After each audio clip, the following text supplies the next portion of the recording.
ஷாலும் கர்த்தருடைய நாமம் மகிமைப்படுவதாக. கர்த்தருக்குள் பிரியமானவர்களே, வேத வசனம் இப்படியாக சொல்லுகிறது, உன் தேவனாகிய கர்த்தர் உன் நடுவிலே இருக்கிறார். செப்பனியா 3:17. கர்த்தருக்குள் பிரியமானவர்களே, இந்த வேத வசனத்தை நாம் தியானிக்கும் பொழுது எவ்வளவு ஆனந்தம், எவ்வளவு சந்தோஷம், ஒரு சமாதானத்தை நமக்கு காண்பிக்கிறது இல்லைங்க.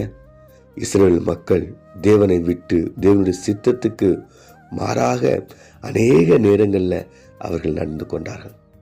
அப்பொழுதெல்லாம் கர்த்தர் அவருடைய சமூகத்தை அவர்கள் மத்தியில் இருந்து அவர் எடுத்து போட்டு விட்டார். அதாவது அவர்களோடு கூட இருந்து அவர்களை பாதுகாக்க, அவர்களை பராமரிக்க, அவர்களை போஷிக்க, அவர்களை நடத்த, அவர்களை வழிகாட்ட என்னென்ன செய்யணும்னு நினைச்சாரோ அதெல்லாம் அவர்களுக்கு கிடைக்காம போயிடுச்சு. மோசேயினுடைய காலத்தில் நம்ம பார்க்கிறோம், இஸ்ரவேல் மக்களுடைய அந்த தேவனுக்கு கீழ்ப்படியாத அந்த காரியம், விக்கிரக ஆராதனையான காரியம், ஒரு சில காரியங்களை கண்டு ஆண்டவர் சொல்லுகிறார், நான் இனி உங்களோடு கூட வரமாட்டேன், என்னுடைய தேவ தூதனை நான் அனுப்புகிறேன் என்று அவர் சொல்லுகிறார். என்னுடைய சமூகம் உங்களோடு கூட வராது என்று அவர் சொல்லுகிறார். நான் உங்கள் மத்தியில் இருக்க மாட்டேன் என்று கர்த்தர் சொல்லுகிறார். அப்பொழுது மோசே ஆண்டவர்கிட்ட கெஞ்சறார், ஆண்டவரே நீங்கள் இல்லைனா, உங்களுடைய சமூகம் இல்லைனா எப்படி ஆண்டவரே என்று சொல்லும் பொழுது கர்த்தர் மீண்டும் மனமாறி அவருடைய சமூகத்தை, அவர் நம்ம மத்தியில் இருக்கிறதை அவர் விரும்புகிறார்.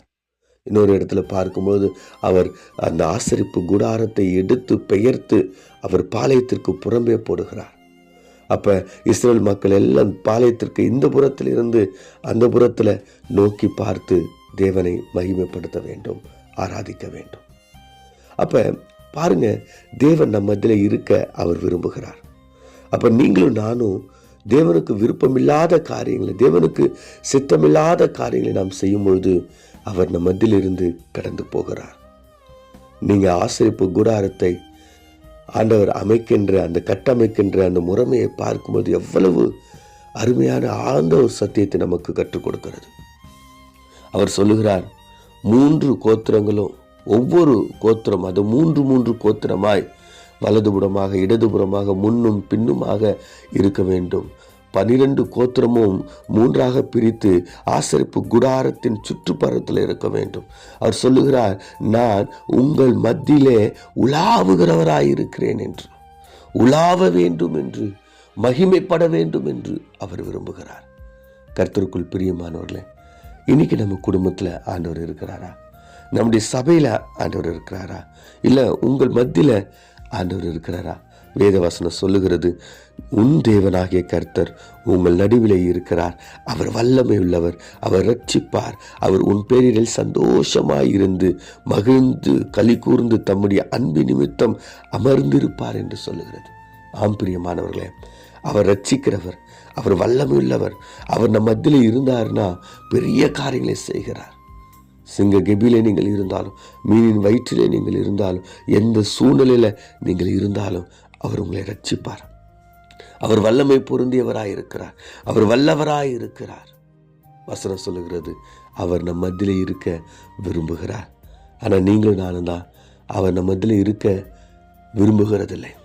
நாம் அவருடைய சமூகத்தை கெடுத்து போடுகிறோம், தேவனுக்கு பிரியமில்லாத காரியங்களை செய்கிறோம், தேவனுடைய சமூகத்தையும் அன்பையும் இரக்கத்தையும் தயவும் விட்டு நம்ம ஓடுகிறவர்களாக இருக்கிறோம், அதை விரும்பாதவர்களாக இருக்கிறோம். கர்த்தருக்குள் பிரியமானவர்களே, இந்த அதிகாலை நேரத்தில், இந்த பரிசுத்தமான இந்த நாளில் அவருடைய சமூகத்தை நோக்கி பார்க்கலாம். ஆண்டவரே, எனக்கு உங்களுடைய சமூகம் வேண்டும் அப்பா, எனக்கு நீங்கள் வேண்டும் அப்பா, உங்களுடைய மேகஸ்தம்பம், உங்களுடைய அக்னி ஸ்தம்பம் எங்களோடு கூட வரணும். நீர் வந்தால் சூழ்நிலைகள் மாறும் அப்பா, அதோட பிரச்சனைகள் மாறும் அப்பா. நீங்கள் வாங்க, நீங்கள் எங்களோடு கூட இருங்க ஆண்டவரே, நீங்கள் இருந்தால் போதும்னு சொல்லிட்டு ஆண்டவர் நோக்கி நாம் தலைவணங்கி நாம் ஜெபிப்போம்.